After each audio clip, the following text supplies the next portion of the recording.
Zaman's credentials are impeccable. I mean, he's a Fulbright scholar. He's an inquisitive person. He's a poet. He's a linguist. Teaches at Cal State Dominguez Hills. I introduced him to Pacifica, and he's on the faculty out there now. But I think his humanity is his calling card. And the rest of it is just sort of, you know, we all have window dressing, but he's got a house inside. And I think that's what he brings to us today. So with that, Zaman, I would pass it over to you and just see where you run with it. But good morning, my friend, and welcome.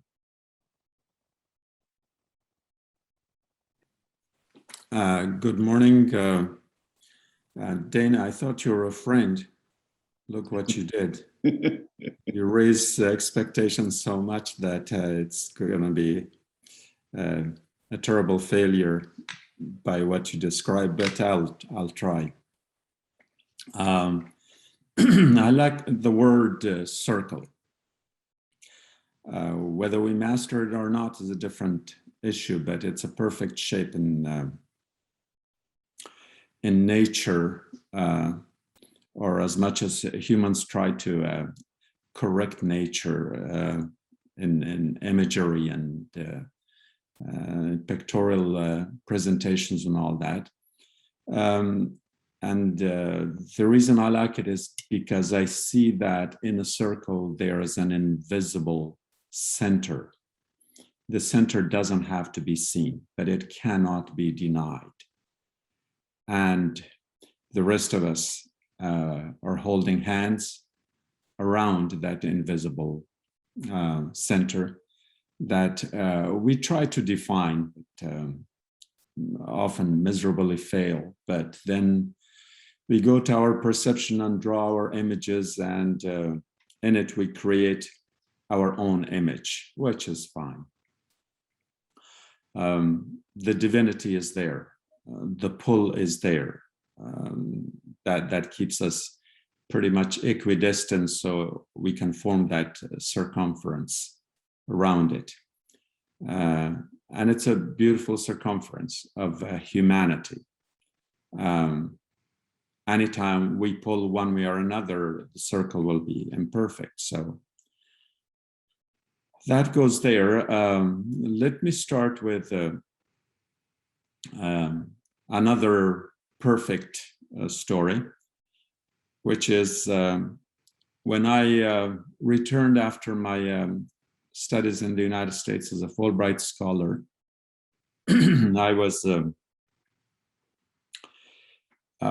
was pretty popular at the Kabul University, in great demand to be teaching linguistics and theoretical linguistics at that. I was in demand at the US Information Center, who wanted me to be in charge of their language courses. The Drug Enforcement Agency of the US Embassy wanted me to help them with the translations and interpretations, and sometimes even dubbing movies, to help free people from drug use, drug abuse, drug reuse, and drug trade, and the rest. So in the midst of this whole thing, this one day I used to teach at the university in the morning and USIS in the afternoon. I arrived, and my assistant gave me an envelope. And it was addressed to me by someone whose name seems to be my uncle's, but I never expected a letter from my uncle because I must have seen him a few days before. It was sent from a suburb of province which did not even have a post office. But I was kind of curious because it's kind of the first time I was receiving a domestic mail in Afghanistan. It's just not customary. People drop by whenever they want to. There were no phones, no nothing, and so you had to expect someone at any time. So when I inquired, he says, I don't know, someone just brought it here, it's for you. And there was a little, emphasis on you. And I will call my assistant Mr. S. We'll probably get to that a little bit later. So the word went around, and my boss, Dr. Mearson, and some of my colleagues, they were all curious as to what the letter was, or what was it all about. So I went to my office, and before I knew it, everybody just dropped in and said, like, what kind of letter, who sent it to you, and things like that. And I was curious too, like, I mean, why were they curious? So I sat behind my desk, and they all sat in front of me, 4 of them, 1 American, 3 Afghans. And I just thought they will give me some moment of privacy so I can read the letter on my own, but they say, well, no, we are here to find out what's in your letter. So I opened the letter and read the following. Dear Zaman, I'm so glad to get in touch with you. We have missed you. You're such a wonderful person, and all these wonderful things. And I'm smiling, and I'm reading the letter, and they're all looking at one another, kind of thinking like, well, this is a private personal letter. Is it still all right for us to be sitting around and listening to it? Well, when I finished, I just told them that was it, and thank you very much. And they just walked out of the office, and I closed the door. But that's not what was in the letter. I had studied linguistics, I had done translation, but I probably did my best job there to translate. The letter was addressed to me, you, the enemy of the people of Afghanistan. We know where you are, we know where you live. You traitor. We will get to you and chop you up with every joint of your body. And I'll stop here, but it was getting stronger and stronger. And so I was reading the letter in Pashto language, my native language. And I don't know if I can use the word, I was absorbing it, but I was expressing it with a smile, translating it into an English, which neither was the content of the letter nor the spirit of the letter. And I felt the threat so imminent, so clear, and didn't know how long I will live. But I tried to do the best that I kept the message to myself. That was the beginning. And later I found out that the reason my colleagues and my boss were so curious about it was because of another letter, probably pretty similar, was received by the head of the USIS library, who obviously got shaken up, and they called the ambassador, and they got in touch with the Afghan government, and they added additional security around the USIS and all that. And what I shared with you has not been shared with anyone for the last 43 years. So some 33 lives later, when I lost my brother, cousins, families of members of the extended family and all that, when it was time to to leave Afghanistan and to become a kind of permanent refugee on the face of Earth. We tried to burn all the documents and papers and everything we had. We had this wood stove in the bathroom, and I was bringing these boxes of papers and letters and things, and my wife was sitting there and burning them. And at last I got to that letter that up to that point my wife had not seen.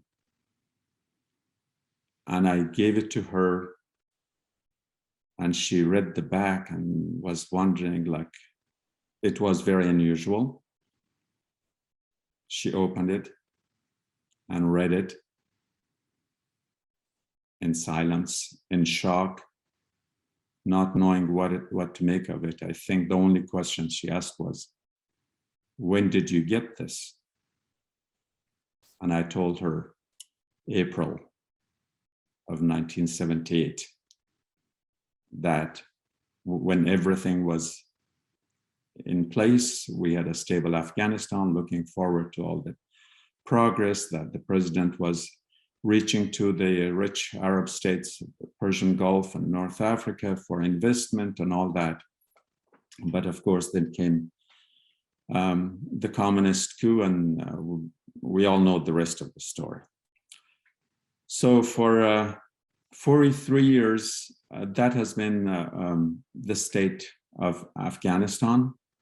And when I mean Afghanistan, I mean the people, the average people, who are torn between ideologies, between religious sectarianism, who are torn between politicized ethnic or ethnolinguistic identities that are manipulated by neighboring countries, as well as by global political actors. And everybody's trying to divide Afghanistan. Afghans are trying to multiply in the face of all the oddities. And nothing adds up because there's too much negativity in there. That's your arithmetic there for you. We lived through a communist ideology. Whether they believed that there was a God or not was irrelevant. We were trying to experience whether we were there or not, whether we will be there for or not for, and for how long. Then we got a version of the Mujahideen, the resistance, who told us, yes, there is a God, in case you don't know. And here we are going to define God for you.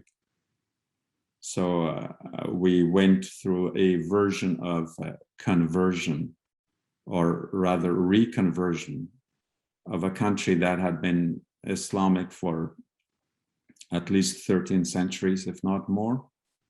And we had to learn now to become Muslims once more.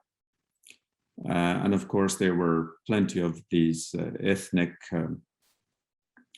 ethnically divined versions of what the divine is. Ethnically defined versions. Here goes was that a Freudian? Never mind. Then when that was not enough, because Afghanistan paid the price and Europe got the freedom, Europe became the focus. They were paying more attention to the wall that came down in Europe, not much attention to the walls that were being built among our communities, dividing us one way or another. And then 1995, 96 came another version of Islam by the Taliban, who said, well, you all got it wrong. This is what God is, and this is how you worship it. And we will help you worship it, but, well, more than that, we are going to force you to worship it. we are going to demand of you to come to the prayer in the mosque 5 times a day when the call is made. If you thought prayer and worship was an option, freedom, a choice, not so. You pray because we tell you to.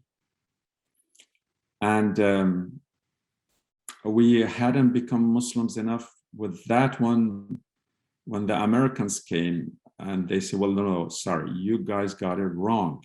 This is how you worship. You worship a God called the Almighty Dollar.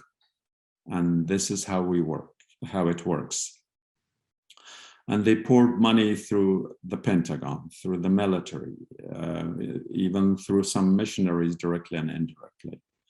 They poured money in every way, including hospitality salary that the high-ranking government officials were getting. They were openly being bribed. The warlords they brought were getting sums of $80,000 and $100,000 a month. These were all on the payroll of the good old CIA. In other words, corruption was being woven into the fiber of the society. Paying the piper. These warlords had helped Americans to invade it one more time and again from the north. The warlords that the Taliban had kicked out after the Taliban unified the country, they gave them one ultimatum. You either join, put down your weapons, or you're not going to be there. And most of them were not there. And then the Americans thought like, oh, wait a minute, how could you have an Afghanistan without warlords? We are going to help you with that. We are going to bring them back. We are going to empower them. We are going to empower them financially. And they built huge, beautiful palaces. Probably they rival some in Europe, but of course with the Afghan style. What the fiasco we are facing now was done by design. It was done by design. What you hear about the suffering of the people of Afghanistan, they did not matter. It's a chess game. If you can save the king and maneuver the queen around and play with the rook and the knight and the bishop, pawns are there to be pawned, if I can use the pawn there. They're dispensable. They can be exchanged. They can be dumped. They can be pushed out of the chessboard. And just as we're talking, it's coming to a close where some 240,000 chessmen were pushed out of the chessboard of Afghanistan. People with skills, with talents, with education, people who, many of them left the comfort of life in Europe and America, went to rebuild Afghanistan, work in the schools, work as doctors, work as nurses. They are gone. We talk about brain drain. This must be a bank robbery of robbing of Afghanistan. Like as late as like 2 months ago, there are Afghan refugees who are stranded in Calais, in northern France.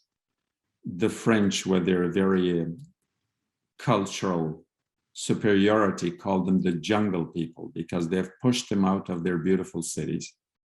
And these are young people who had left Afghanistan as refugees, passing from one border to another, from Iran to Turkey to, going through all these trouble spots in Syria and all that. And now the French didn't want them, of course. and the British didn't want them, of course. So they are stranded in the jungle, literally at the age of woods, for I don't know how many years. Their lives are being wasted. So that was the situation like 2 months ago. Nobody wanted Afghans unless they could take them to the war fronts like in Syria, or places like in Libya, where they would become the cannon fodder for the ideological wars of others. But they didn't want them as citizens in their own countries. They were dispensable. And now, 97 countries from around the world came to help and accept Afghan refugees in Australia, Africa, Europe, America. Antarctica, I'm not sure, probably because of the penguins being dressed like the Taliban. Sorry. So the idea there is that what happened to this whole shift? Because they knew that these were, the crème de la crème. These were talents. These were educated people. If they had to educate a person in, say, Germany or France, from kindergarten to school and university, and teach them all this, it would cost them $1.5 to $2 million per person to have a skilled and educated and talented citizen. And voila, they were available there for free. So I appreciate the humanitarian concern they have, and I'm sure they do.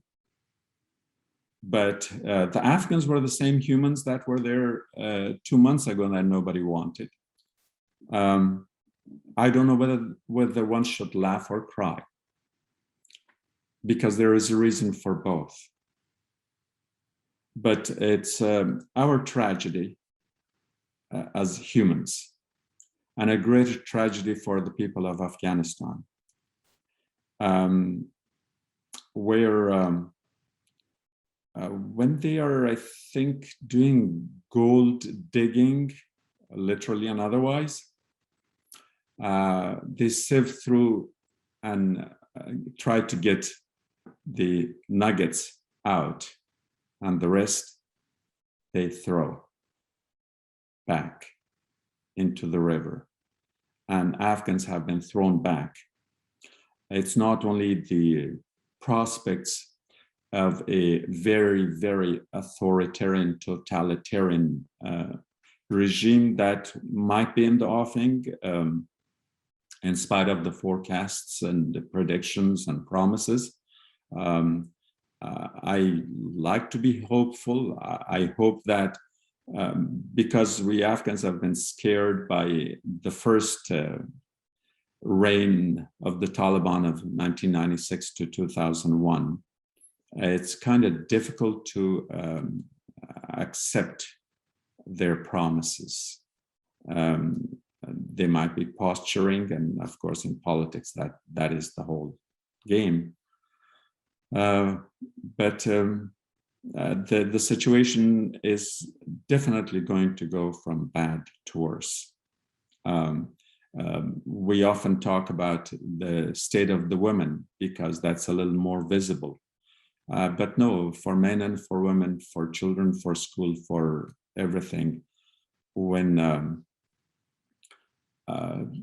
politicians do manipulate and monopolize monotheism, the alteration there is deliberate. But it's worse when all this is done in the name of a God, because you can't question it anymore. And in Islam, we believe that the best way to show your religiosity, to do your worship and all that, is to follow the straight path. And the straight path is from point A to point B. Point A is the human heart. Point B is the divine invisible center, in the center of that circle we talked about in the beginning. And anyone or anything that comes between those 2 points makes that straight line crooked, very crooked, and in every sense of the word crooked. And we are deliberately being trampled upon, exposed to those manipulations of the vulnerabilities of the people. I have a feeling like we might not be reading the whole story, that if we do a deep political analysis in the longer historical context, there is much, much more to this story than what I described to you. This was a personal dimension from a different angle, but I have a feeling that just as there was a great game of Asia in the 19th century between the British Empire and the Russian Tsar, fighting over territories from Central Asia to the Indian subcontinent, and they were approaching Afghanistan from the north and the south, chopping up territory here and there and all that. That was the great game of then, the 19th century. But I think now in this present 21st century, there is an even greater game, and the actors might be the same superpowers. What we see is only the surface. We are not privy to it, but it's impossible. And what puzzles people is like, why would the United States go and invest lives and cash and everything to change Afghanistan, and then just walk away from it? And I think that it's that second great game that we can discuss a little bit later that might be in the offing. And who pays the price? Somehow when it comes to that, they read the names of the countries alphabetically. So what choice do the people of Afghanistan have? I don't know for how long I could go. I mean, I'm used to doing that, but I don't want to go beyond the allotted time. So let me stop here. If it's appropriate for questions to be asked, you may, but I don't think I have an obligation to answer, but we'll see. Thank you.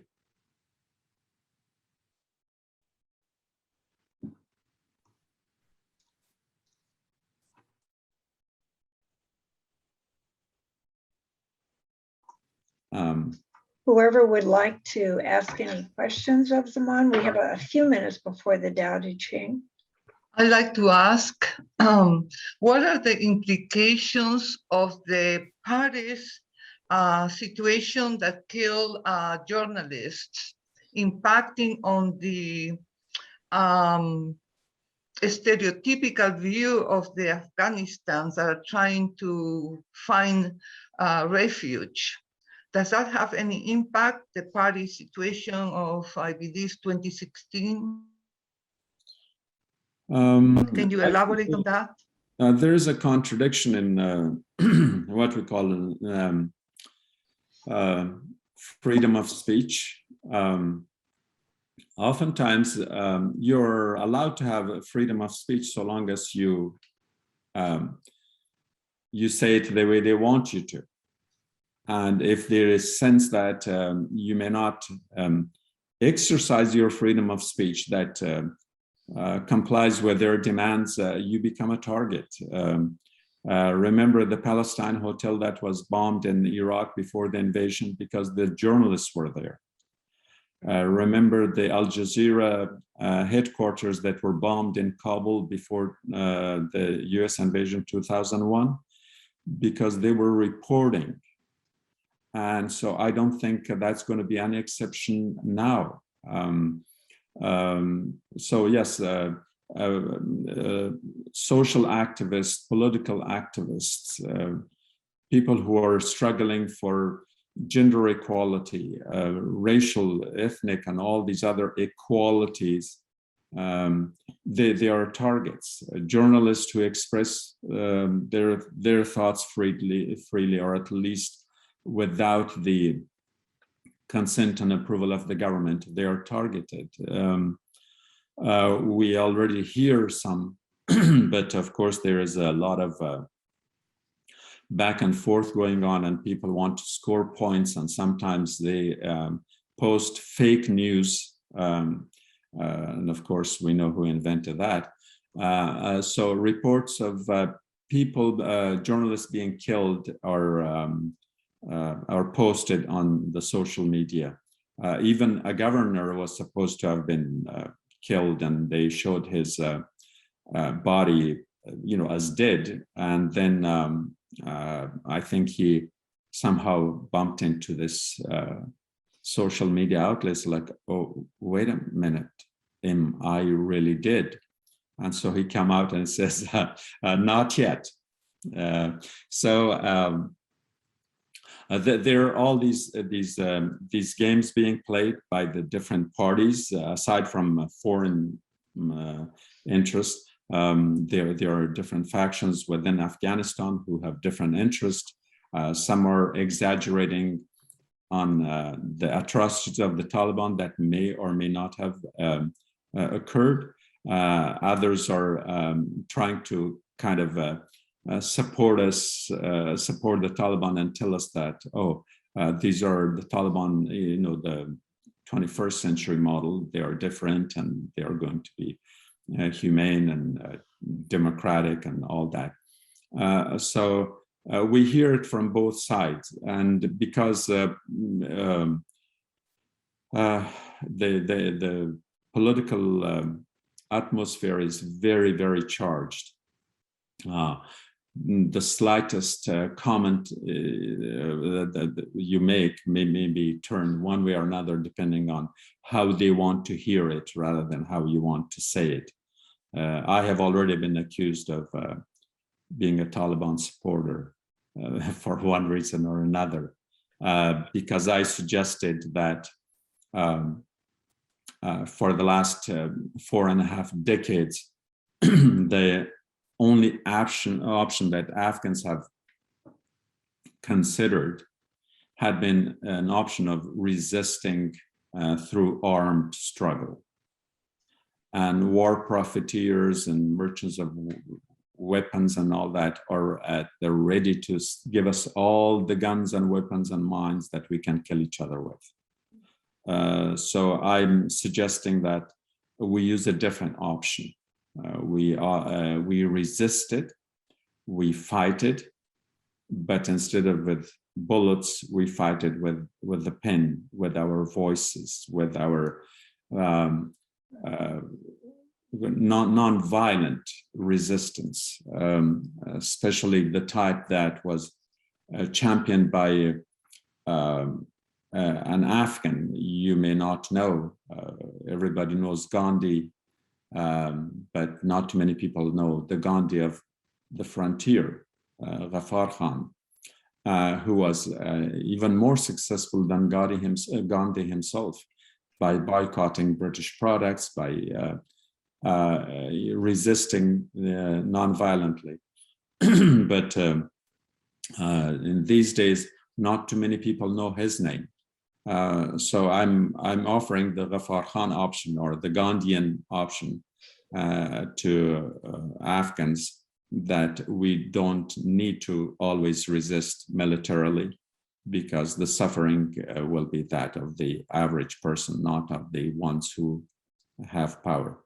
But so far, I haven't had much success, but let's hope that that at least some people come to their senses, if they have them. And I'm not saying it in an insulting way, but rather, as I said earlier, because the atmosphere is very charged, people think of the most drastic ways and measures of resisting them from the start. I'm thinking we could address the great game of the 21st century. That's one.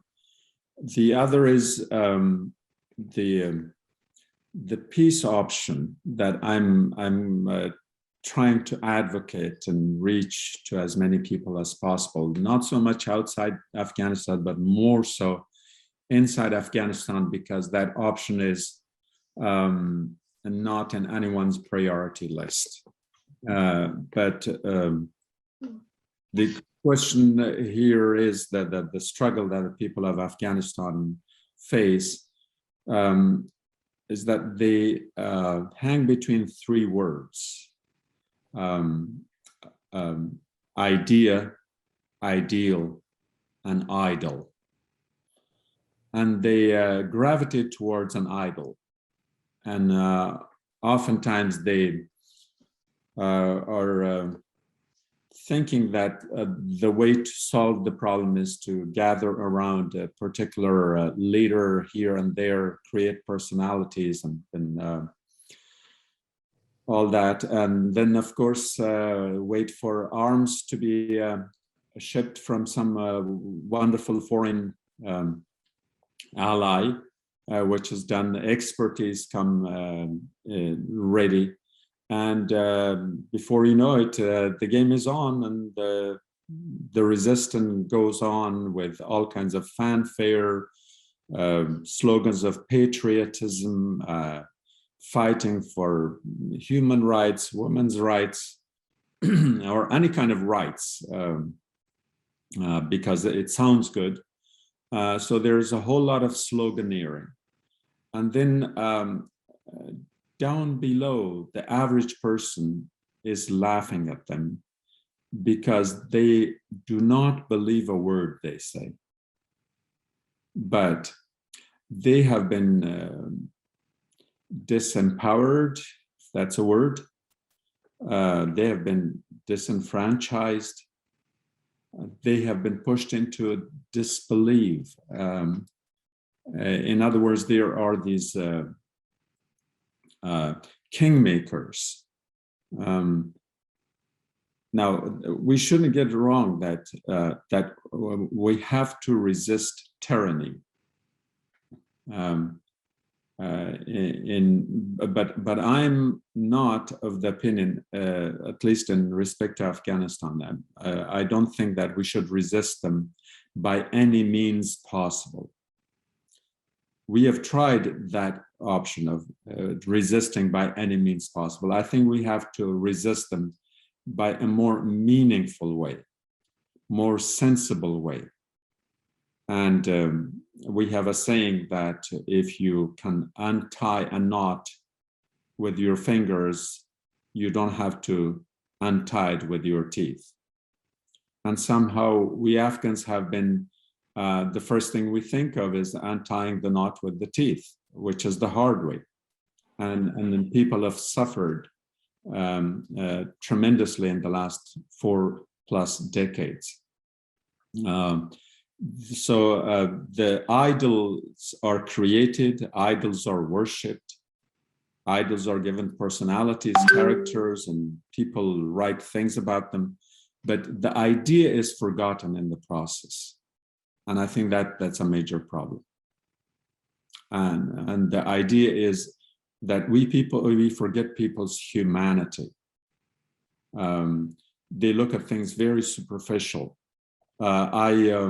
I saw a picture of a kid who may not even have been a teenager, like, 10, 11, maybe 12, who's sitting kind of proudly, pretending, sitting with a machine gun on his lap.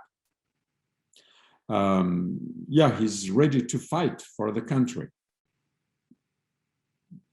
And what I wrote under that picture in the social media is that it's a shame we use our children, deprive them of their childhood, that this child could have been sitting in a classroom with a pen and books. It's a shame that we deny them so much in life. if they don't know the value of life, if they don't play in the sand, if they don't have childhood, those nurturing values of our early childhood, that these are denied to them. And some gentlemen found a reason in a flaw in my argument, that because the child was of a particular ethnic background, that therefore I was denying that particular ethnic group in Afghanistan to resist. This can't be any further from what I intended. But yeah, if they look at the conflict to the ethnic lens, that's what they see. If they look at the conflict through a racial, linguistic, whatever, the beauty of Afghanistan, which has been turned into its misery, is that fortunately, European nationalism didn't make it to Central Asia. And what I mean by that is that in nationalism, a particular ethnicity takes over. That becomes the national language, the national flag, the national this and the national that.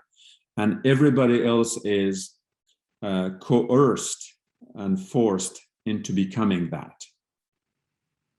And so when you go to, let's say, France, at least the France of 60, 70 years, everybody's French, everybody's Catholic, and that's normal. And they take pride in French nationalism and all that. And that fever has got into Central Asia too, into Afghanistan. Well, the beauty of Afghanistan is that there is a great diversity, ethnic, linguistic, and otherwise. And we are all Afghans, but a particular identity is not, let's put it this way, is not successfully imposed on everyone. Attempts have been made. And so that diversity is the strength of people keeping their identity who they are. They're not being coerced. However, the pull and push is in that process. And these are being manipulated by neighboring countries as well as by global actors to redefine this for. And one of the greatest redefinition is that whichever party comes, and I'm talking about global powers, is that they define for the people of Afghanistan who the enemy ought to be. The Taliban, who have poured into the cities of Afghanistan with machine guns slinging and all kinds of the way they are dressed, the way they talk. For the average Afghan, they might as well be from outer space. And the reason they are from outer space is because for 20 years, they have been defined as the enemy number one of the people of Afghanistan by the United States. So these people probably didn't have much of a childhood. All they knew would probably be guns.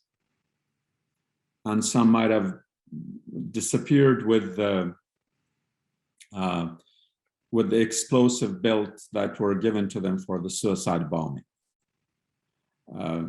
They were manipulated in terms of their beliefs, die for the cause of God, die for the cause of Islam, and all those other slogans that I'm sure most of you have heard that.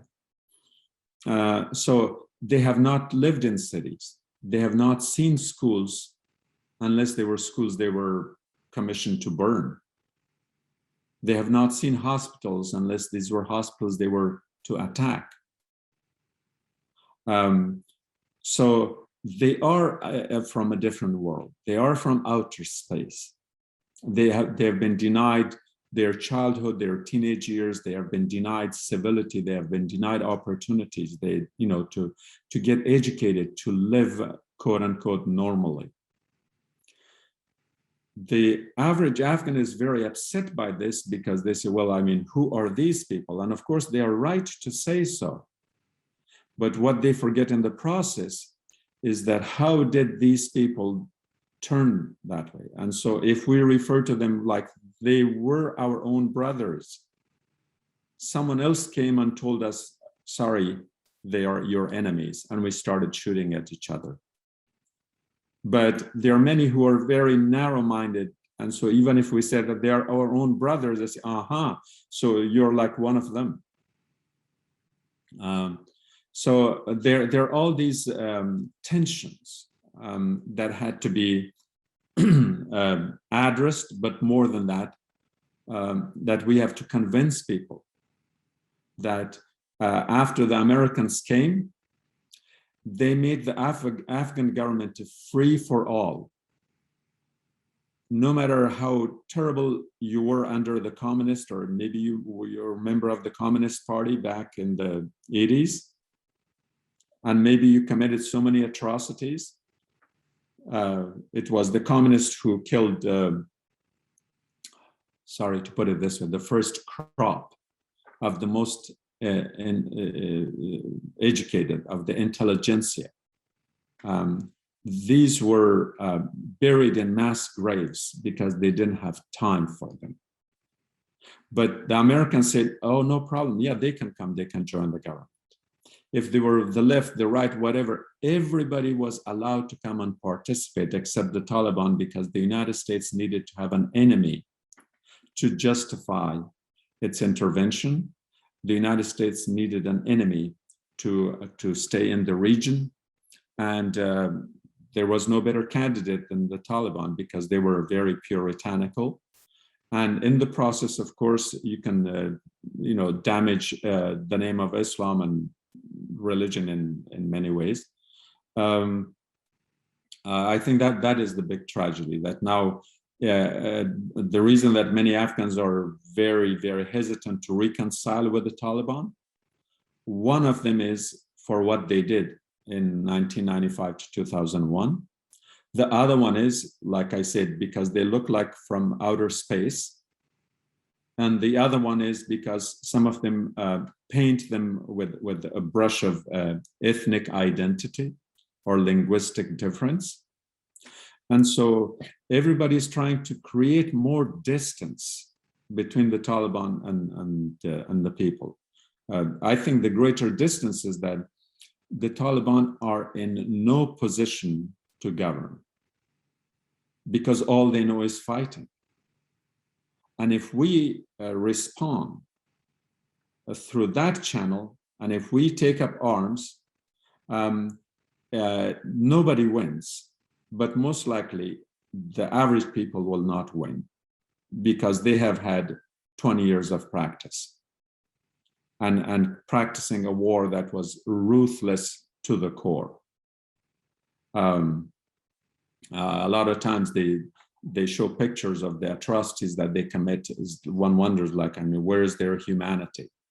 Well, the question is that their humanity was what was denied to them. If they look out from outer space, it's because we pushed them out because it was convenient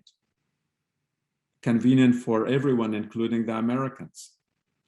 The man who's heading the present government, he approached the Afghan government in 2004 and says, we want to make peace. The Americans said no. He came back in 2009. He says, we not only want to make peace, we have no part of any government. We don't want to share power. You can keep the power. You can keep your government. Just allow us to come back to our homes, to our children, to our family. And our good neighbor, Pakistan, to the east, took the guy and put him in jail for 8 years because he wanted peace. Then their next leader came and he said, we want peace. He approached President Karzai, I think in 2014 or somewhere thereabouts. And because the news spread that he wanted to make peace, the target bombing of the United States got into action, and the man was eliminated on the spot for the crime of asking for peace. And of course, the narrow-minded leaders, so-called leaders in Afghanistan, were also ridiculing this idea. Taliban peace? How come? They're not peace-minded, so to say. So I think these are the problems, and when we look at it from the point of view of the American political agenda, the way it is presented, one word that is often uttered pretty freely is that words matter, and we Americans mean what we say, and the West probably in general. And maybe I can show a short clip to show what do they really mean when Americans say that our words matter. Well, for one, we can go to the American history and ask the Native Americans, how many treaties and agreements did we stand by if our words really matter? But here is a version. And I don't know if I can share the screen. Here we go. Okay, I think I'm going over here.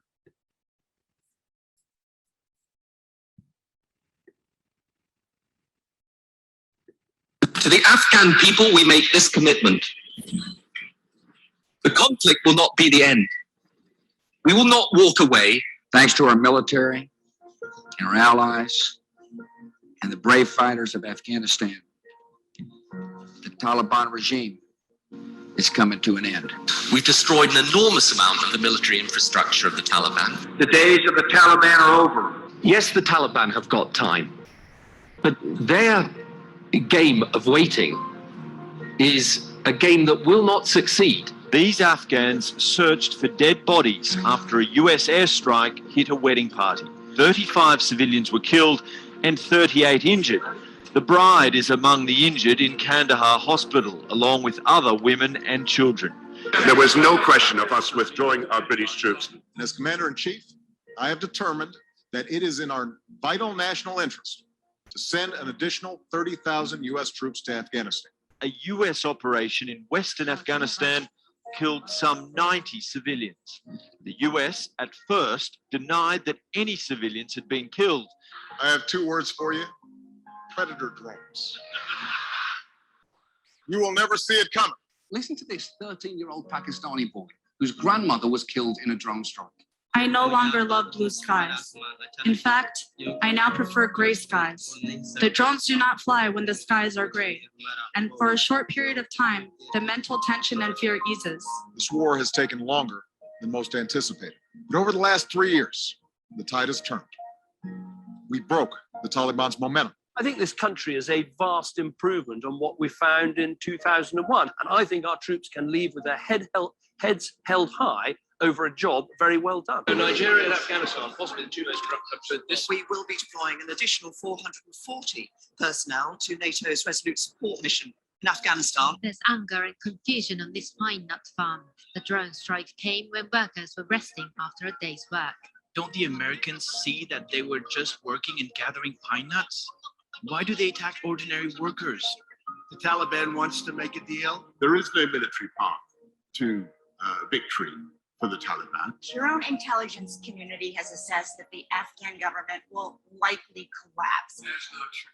The Taliban declared the war in Afghanistan was over on Monday after they took control of the presidential palace in the capital, Kabul. Seeing the sacrifices we've made as British soldiers for it just to go up in smoke in a couple of weeks, you've just got to question, was it worth it? And for me, at the moment, for many of my friends messaging me, I don't think it was.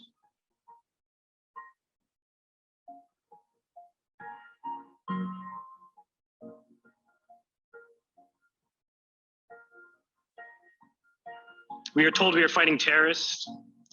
The real terrorist was me, and the real terrorism is this occupation. Poor and working people in this country are sent to kill poor and working people in another country. to make the rich richer. And without racism, soldiers would realize that they have more in common with the Iraqi people than they do with the billionaires who send us to war.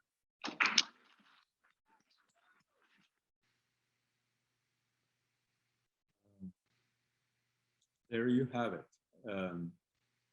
I remember several years back when some children went out to gather wood because in the countryside there's not electricity, so they cook with you know, whatever wood they can find for fuel. And the Americans went and bombed these like 12, 13 children or so. And then there was a press conference, and General Petraeus stated that, I'm paraphrasing it, that it was the fault of their parents to use their children that way.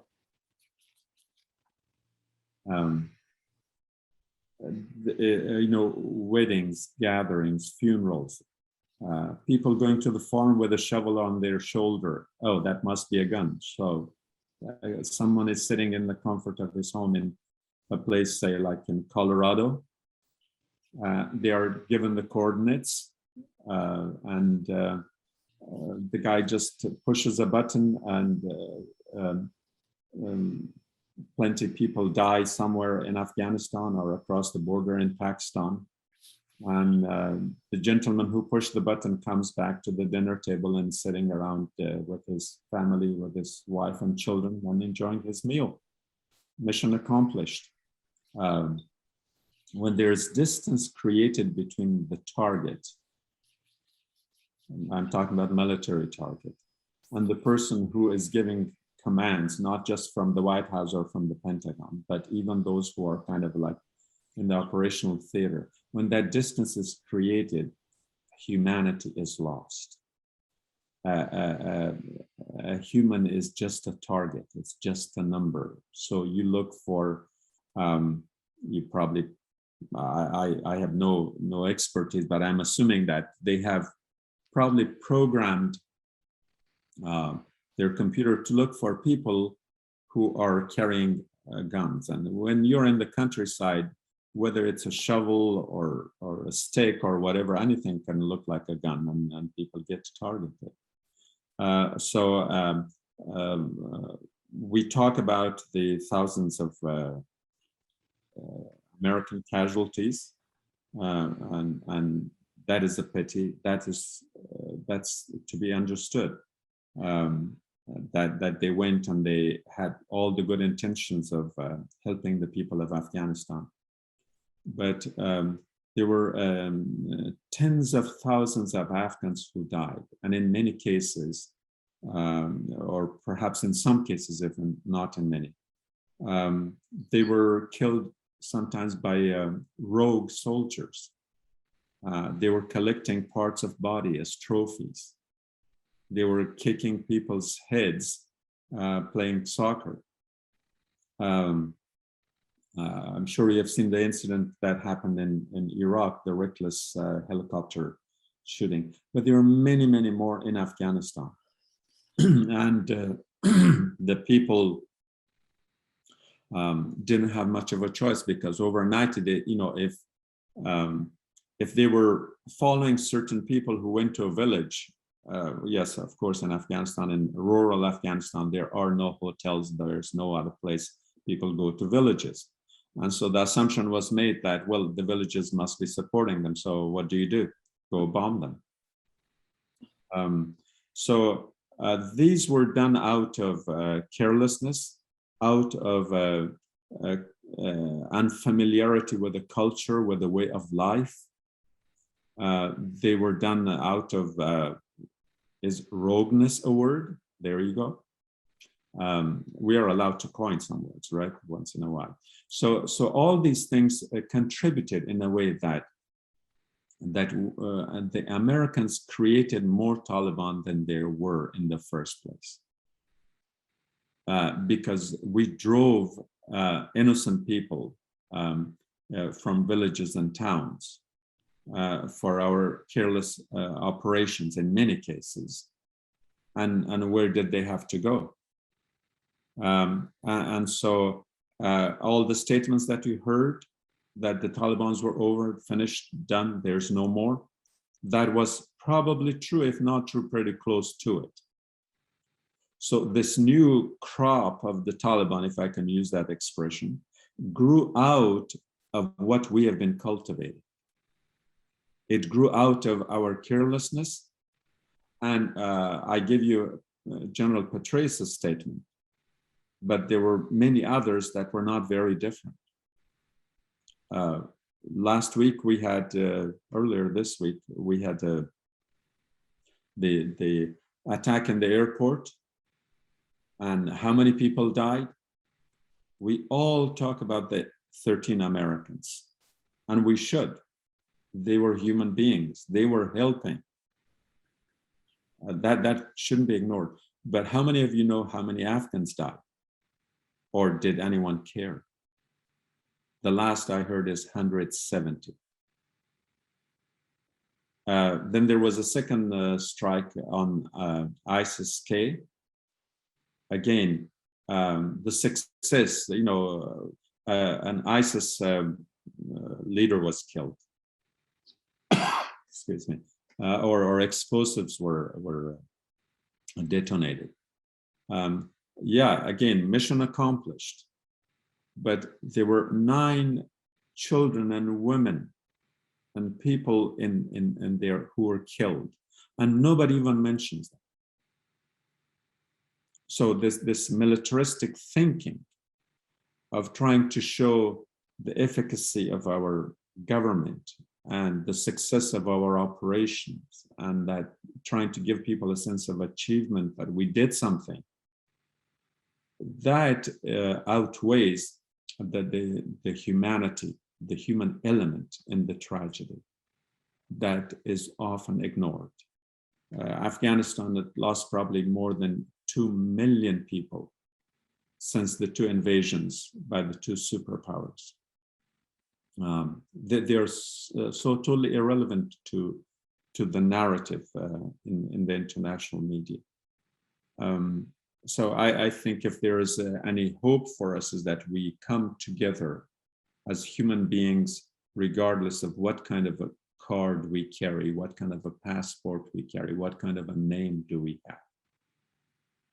And unless we think in the context of a humanity without political identities,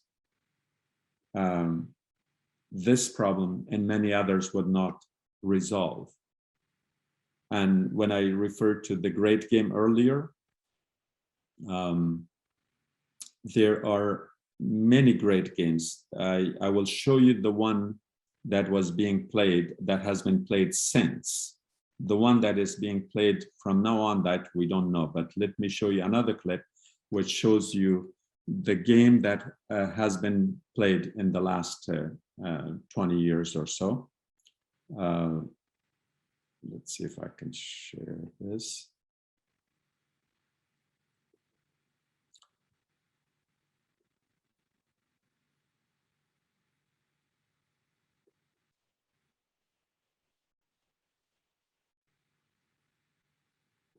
Amazing. That's why we're so popular in the world, ladies and gentlemen. We just murdered 1 million people in the country next. Oops, sorry. I was going to enlarge this, but. Amazing. That's why we're so popular in the world, ladies and gentlemen. We just murdered 1 million people in the country next to Iran. We murdered another 1 million people in the other country on the other side, in Libya. We just dropped 27,000 bombs in Syria to the country just to the north. We're still occupying Afghanistan. And someone else is a bad actor. We are the terrorists. The United States is the terrorists. And you want to know how I know? Here's Wesley Clark. Here's a general to tell you what the real agenda is. About 10 days after 9/11, I went through the Pentagon and I saw Secretary Rumsfeld, and and Deputy Secretary Wolfowitz. I went downstairs just to say hello to some of the people on the Joint Staff who had used to work for me. And one of the generals called me and he said, "Sir, you got to come in. You got to come in and talk to me a second." I said, "Well, you're too busy." He said, "No." He says, "We've made the decision. We're going to war with Iraq." This was on or about the 20th of September. I said, "We're going to war with Iraq. Why?" He said, "I don't know." He said, "I guess they don't know what else to do." So I said, "Well, did they find some information connecting Saddam to Al Qaeda?" He said, No. He says, "There's nothing new that way. They just made the decision to go to war with Iraq." He said, "I guess it's like we don't know what to do about terrorists, but we've got a good military and we can take down governments." And he said, "I guess if the only tool you have is a hammer, every problem has to look like a nail." So I came back to see him a few weeks later. And by that time we were bombing in Afghanistan. I said, "Are we still going to war with Iraq?" And he said, "Oh, it's worse than that." He said, he reached over on his desk, he picked up a piece of paper. And he said, I just got this down from upstairs, meaning the Secretary of Defense's office today. And he said, "This is a memo that describes how we're going to take out 7 countries in 5 years, starting with Iraq and then Syria, Lebanon, Libya, Somalia, Sudan, and finishing off Iran."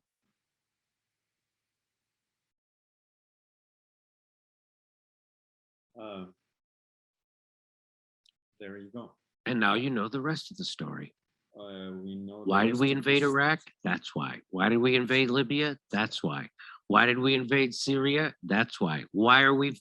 Why is our military in the Sudan, in Somalia? That's why. This is all about imperialism. That's why. It's all about oil, natural resources, and corporate profits. That's what this is all about.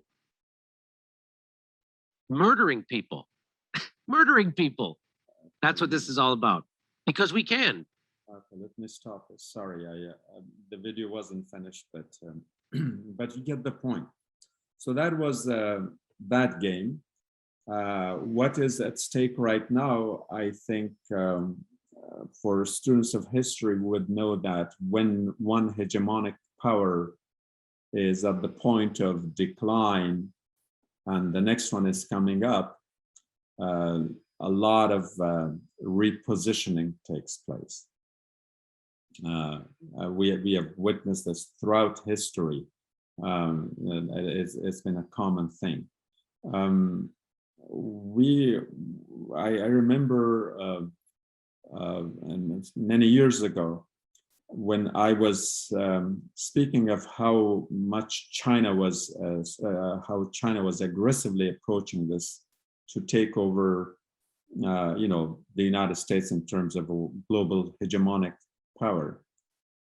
My friend who was sitting across the table just got up in disgust and obviously with disapproval. And the word he used is, "No wonder they call you a commie." Because he thought I was wishing for it, or he thought I was speaking in sort of quote unquote an anti-American jargon or something like that. No, I was saying the reason is that at that point it was predicted that China will take over in 50 years. And remember the bragging right of the Clinton administration when they were leaving, saying how much they have reduced the national deficit and all those other good things that were happening to America. Well, then comes the Bush administration and all that cash is burned in war. And the distance between the United States becoming number 2 when China takes over shrunk from 50 years to 25. And it keeps shrinking even faster now. The difference between China and the United States is that the Chinese they build roads in Central Asia. They say there was once a Silk Road, so why not again? They go to Africa, they go all over the place. And because they have, it's an overpopulated country, they even take their experts and regular people to just go and basically build the world. Now, of course, there are political intentions. There is PR and all that thing is. But you wouldn't find Chinese in any country with weapons. Now, what do the Americans do? We don't go anywhere without weapons. And with which one do we create enemies, and with which one we can create friends? And so when I'm saying that distance between China becoming number one and the United States number two is shrinking, is because of these kind of policies that we have.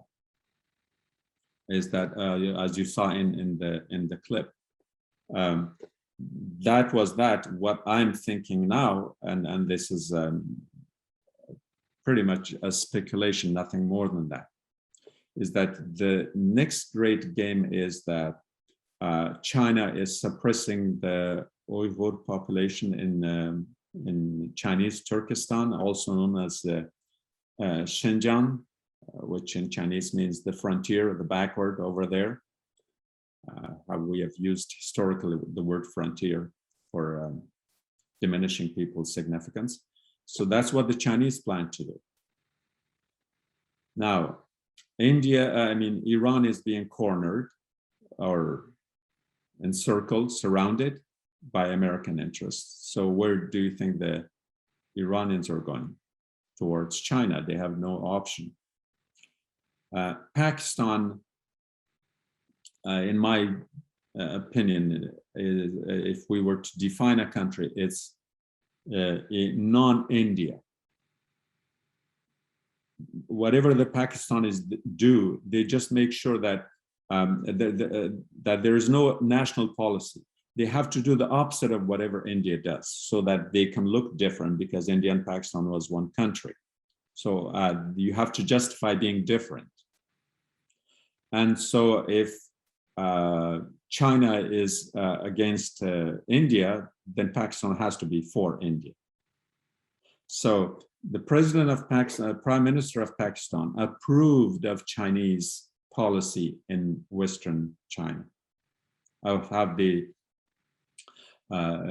send Muslims in Western China to indoctrination camps and all the other atrocities that are too many to list here. The Crown Prince of Saudi Arabia went and said the same thing, standing right next to the Chinese president, that China is doing a wonderful job in there. And this is a country that is supposed to be the guardians of the holy shrine in Mecca for Muslims. And for them, the Muslims in Western China have no rights, no humanity. It doesn't matter. It's politically convenient to be ignored. And so it's these alliances that cut across all kind of religious identities and ideological affiliations and all that. And now China is trying to help the Pakistanis get to the Persian Gulf. Pakistan, the southwestern portion of it, is pretty close to China. The idea there is to build a rival state or city, or at least what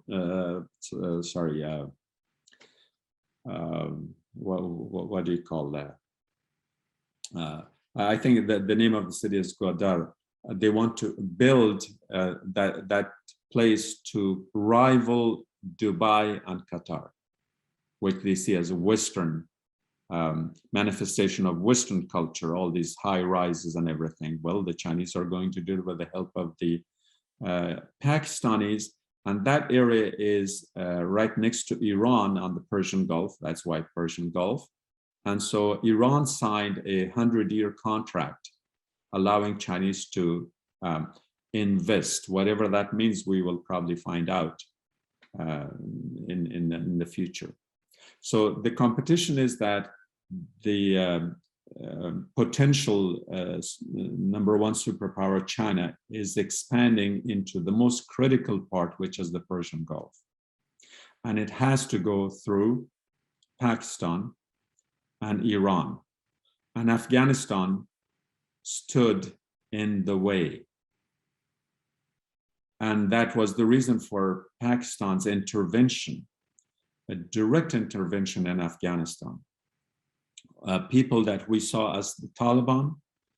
Many of them were Pakistani military officials in the local garb that looked like Taliban, that looked like Afghans, dressed with turbans, whatever. Pakistani intelligence officials, as well as military experts. So what we saw last week was basically an invasion of Afghanistan by Pakistan in the name of the Taliban, in the name of Islam, but in reality, it was to help China expand faster into the Persian Gulf region. China is already helping the Central Asian countries with the Silk Road I mentioned earlier, that major road project. Part of that road is coming right through the Kashgar Mountains and Western Himalayas, right through Pakistan to the Indian Ocean. And some $35 billion is projected to be spent there. About 14 is already there. Like the project is halfway done. So the price that the people of Afghanistan paid for this takeover last week was to allow this military takeover. And why would the United States go along with it? Well, because the United States values Pakistan much more than Afghanistan as a nuclear power, as a country that could cannot rival India, at least it could challenge India. And so we have, the Americans have many players to play against in this chess game. So the rivalry with India, so we have to support Pakistan. And then, of course, on the other side, the Chinese have the closest ties with Pakistan. Not now, but from the very start, for those of you who remember the Kissinger diplomacy, the planes went through Pakistan because that was kept a secret anyways. Here is where we are. Afghanistan has lost 20 million people in the last 4.5 decades. And we are entering a new chapter that in most people's estimation is not going to be any different. So Afghans are going to kill with American weapons and with Chinese weapons, with the help of the Pakistanis and with the help of the Iranians. They are good at killing. And the advocacy I have is it's not even relevant at this point. But I'm hoping that it will gain some traction. I am hoping that people will not brand it as one thing or another because of their own political agenda. And so there, let me stop here, see if there are any questions that I could kind of direct the discussion towards what you want to hear rather than what I want to say.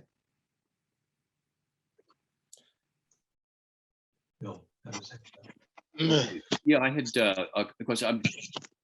Just a quick question, and then a second question that really came to me just now. The quickie, and it's not a.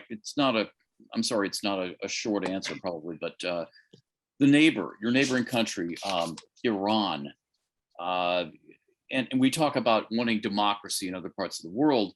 They had elected a democratically elected leader, Mohammad Mossadegh, who was actually became Time Magazine's Man of the Year. That's back in 1953, and the U.S. couldn't stomach that, so the CIA overthrew him in a revolution, put in a guy, the Shah, and then the Islamic Revolution ousted him in 1979. Anyway, it's just some of the geopolitical chessboard stuff, and I wonder if you could make a short comparison, if possible, between Afghanistan and Iran, the U.S. efforts, and then secondly, any hope that people because it's very depressing. It's true, but it's very depressing, and I'm aware of some of this stuff. But any hope that we might take for the future? Thank you. After the European War II, or World War II, as it's often known, there were these new contending powers, the Soviet Union and the United States, SU and US. They were trying to turn the whole world into these two camps, kind of coerce them, encourage them in every way possible to join the NATO pact, the Warsaw Pact, this and that, military, economic, all kinds of alliances. Then there was the non-aligned movement of Bandung 1955. And there were many countries who said, look, you guys, you play your game. We just want to remain independent, non-aligned. We don't have to become, part of one another. And these countries were not very popular. I think the president of Egypt, Nasser, was one, and Dr. Sukarno of Indonesia, and Prime Minister Dawood Khan of Afghanistan, and there were several others. But in the midst of this whole thing started another movement. A Prime Minister of Pakistan by the name of Feroz Khan Noon, who was a very educated, intelligent man, he came up with the idea that maybe we can create a kind of a confederal system between Afghanistan, Pakistan, and Iran. And this way we will be strong enough that we don't have to join one or the other. But the United States had planned for creating the CENTO, the Central Treaty Organization, the CETO, the Baghdad Pact, and all these alphabet soup that they would not allow these countries to remain non-aligned. And of course, the Russians had similar plans. So what people often refer to as the Mossadegh coup is they only see the tip of the iceberg. There were 3 coups. One was in Iran, one was in Afghanistan, one was in Pakistan. And all 3 tried to get rid of the leaders in those countries as prime ministers, primarily, to get rid of them so that the countries will be dragged one way or another. Feroz Khan Noon, Prime Minister of Pakistan, was overthrown in a military coup. Prime Minister Shah Mahmud Khan of Afghanistan was basically overthrown by his nephew in a palace coup, let's put it that way. There was a drastic change of government. And of course, Prime Minister Mossadegh. And so the result was there was not going to be any non-aligned movement. Afghanistan went towards the Soviet camp, and Pakistan and Iran went towards the American camp.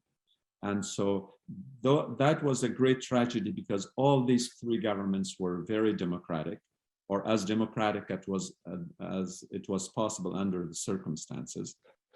And they wanted nothing except a friendship with both blocs, but leave us alone. But we were not going to allow that. So yes, that you can look at it that way. And I think those were some of the early operations where the CIA got into a regime change, at the top. And of course, now we are going to a regime change from the bottom up, overthrowing the whole system instead of just a leader. All right, thank you. We're all out of time, so maybe somebody else has a question. Thank you. Yeah, well, I'm seeing both Melanie and Patricia have their hands up, so maybe very briefly comment or a quick question. I want to be respectful of our time too. So first Melanie and then Patricia. Melanie, can you hear me? Okay, it looks like Melanie. I just have a very quick question.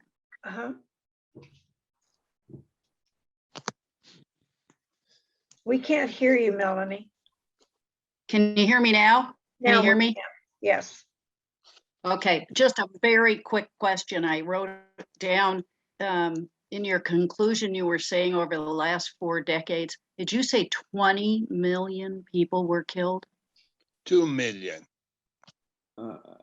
Yeah. Okay, I wrote down 20. I'm like, oh my Lord, that's the whole country. How many people, what's the population of Afghanistan? Right now it's estimated around 30 to 35, but there is that 20 million, you just deduct the shipping and handling, that would. Thank you. Okay. Patricia? Zaman, Yes. I saw you in the Miss Salon on Thursday. Thank you so much. And I got kind of shy to share this. When my ex-sister-in-law was in her early 20s, she went with her backpack. She visited Iran and Afghanistan. And when I say this, people react.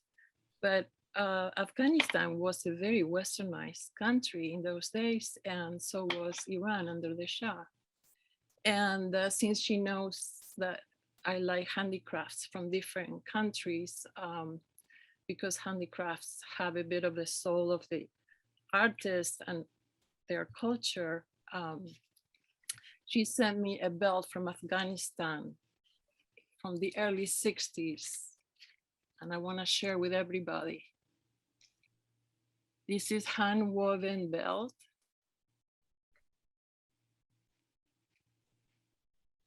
And it's lined with leather. And even the buckle was lined. I'm not sure if you can see it was. So I wanted to share with the group a bit of the soul of Afghanistan. And I'm happy to have it. Thank you, Patricia. You mentioned the 60s. They were such wonderful times. I remember I run into some Americans and say like, well, what were they up to? They say, oh, we are going to Bamyan, to central Afghanistan. And I said, when? Tonight. How are we going there? By motorcycle. The country was so peaceful that I remember I was studying French, and there was the wife of a Pakistani diplomat who was with us. We had Americans, Germans, others. We came out from the French class and were walking along, the park in Kabul. And this woman said, just give me a few minutes, I want to pray. So she took her scarf on the sidewalk and started praying. And I was just wondering, like, wait a minute, is this for a show off? Why is it necessary? Yeah, you could wait a few minutes and you will get home. So when she was done with her prayer, the others didn't say anything. And I just kind of looked at her and she says, you know why? I love to pray in the middle of the street on the sidewalk because I can do it. Not that I couldn't pray home, but he said, in my country, Pakistan, we don't have that security. And here I feel so comfortable, I can concentrate on my prayer. So that's why I do it deliberately, because it feels so different. That was the peaceful Afghanistan where, as I have mentioned, I think in the other program too, Afghanistan had the most progressive constitution of the entire Muslim world. Afghanistan had more democracy in many ways than most countries in the world, because it was the only country with 3 communist parties competing for the parliament seats. I'm talking about communist parties. We had every shade of it.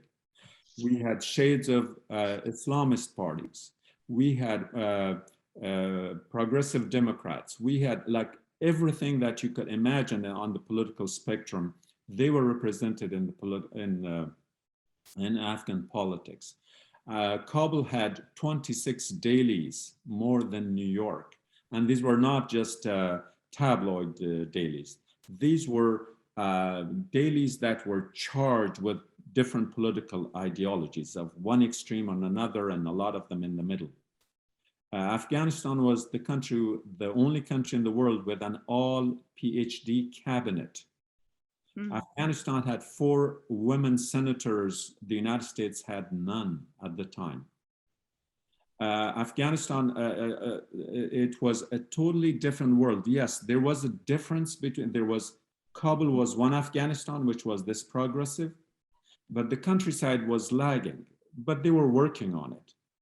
The only thing was that if that system would have been allowed to progress, we would have been in a totally different place, except that the Russians couldn't stand a non-aligned third world country progressing so much politically when across the border in Tajikistan and Uzbekistan and the other stans, that they couldn't even have a copy of the Quran or pray or any kind of freedoms, religious or otherwise. Afghanistan could not have been stood by, understood or stood by the West also, because it was doing this in the context of a non-aligned country, a country that did not, that was not rich with oil or other minerals, and in its own poverty, it was allocating resources to the most essential services of its people. Afghanistan had free education, free dorms, room and board expenses, and a stipend on top of that for anyone who wanted to study. These are privileges some of the oil-rich countries are doing now. Afghanistan was doing that in the 60s. I remember as a student, we would go at the end of the month in to get our own stipend from, from the office. So when it comes to encouragement, when it comes to doing the right thing, Afghanistan did everything. And the point is, it was not allowed.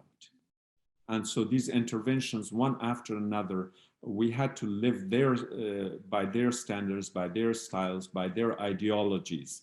And of course, most of these were wrapped in all kinds of sloganeering, power to the people, the proletariat of the world unite, and all the other ones that I'm sure you're familiar with. That's what ruined us. And then the United States came and says, oh, we want democracy, a government of the people, for the people, and by the people. And all those prepositions were missing because it was nothing but an occupation. It was nothing but an invasion. And a lot of people were criticizing me. They said, why do you call it an invasion? I said, well, it's a matter of principle. I remember when in Afghanistan, we were fighting against the communists. And when the fear was that all the communist Central Asian governments, they had a flag with a red stripe at the bottom, with a red star, and whatever else they had. Those were kind of the requirements for any communist country's flag. So I left Afghanistan running away from the Russian bear and not wanting to see that red star there. I came to the United States. I arrived in Los Angeles on a Saturday. On a Monday, I got hired at USC. I was teaching at the American Language Institute.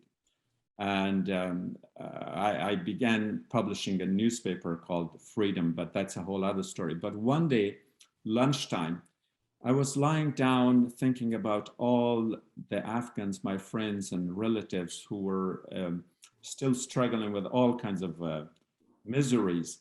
And I was here in a free country and wonderful, and having run away from the Russian bear and the red star and the red stripe at the bottom of the flag. And then my eyes were closed as I was imagining this. And then I heard some flapping up in the air. I opened my eyes and saw the flag of California having all those three: the red stripe, the red star, and the bear. Wow. And I found it very ironic and laughed with myself as I do now.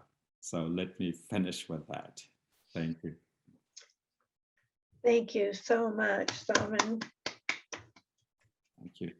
I see there are other hands. We're just out of time, but speaking for myself, I so appreciate you giving us a more balanced view of Afghanistan. And I'm very deeply moved. And I imagine everyone, I could see how engaged we all are Thank you very much. I You're appreciate sharing. that. If I can add one thing, I'm sure there are a lot of questions that I can answer. All I have written for the last 20 years or so, they are in my articles that got published in the Middle East Institute, Washington, Huffington Post, and several other newspapers. They all appear on my website, which is stanizai.org. That's the organic one. And I have stanizai.com too. That's in non-English languages. But if you go to stanizai.org, you can read extensively on most of the things that I simply hinted to at this point. And I would like to get some feedback from you on, well, many of these articles have been written years ago, but to look at it, how I predicted what was coming, including a particular article I think I wrote that, can we afford another failed state? I wrote that in 2014.